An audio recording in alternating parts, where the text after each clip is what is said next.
In the motion editor, you can actually add and remove property keyframes pretty easily.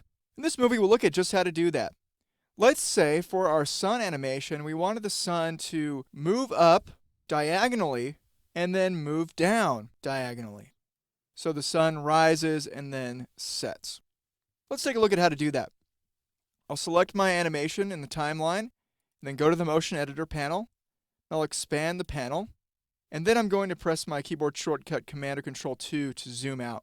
So the first thing I want to do is adjust the X property of my animation. So I'm going to move to the last frame of the animation by selecting the property keyframe in the motion editor, and then I'm going to click and drag the X slider to move the sun to the right. So now when I preview the animation, the sun moves diagonally.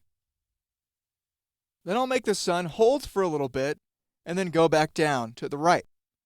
To make it hold, I'll move the playhead a little bit to the right, and then I'll insert a property keyframe by clicking the Insert Property Keyframe button. That's the diamond in between the two arrows right before the frames start in the motion editor.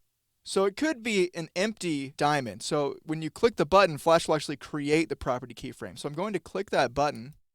And of course, if I click it again, then Flash will remove the property keyframe. So I'm adding a property keyframe, and then I'm going to go to the end of my animation, and then I'll adjust the X and Y properties. So I'll adjust the Y first, make the sun move down, and then I'll adjust the X property, make the sun move to the right.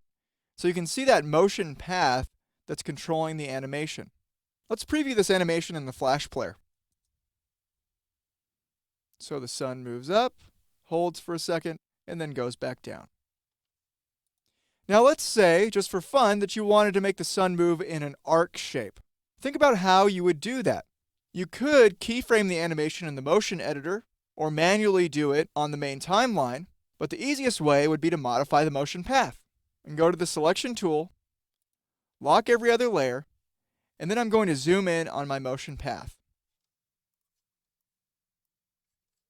Now I'll use the selection tool to modify the motion path to go in an arc shape. And that creates a little bit more interesting animation. Let's test the movie again. So the sun goes up and then goes back down. So using the motion editor, you can add or remove property keyframes and modify your animations however you'd like.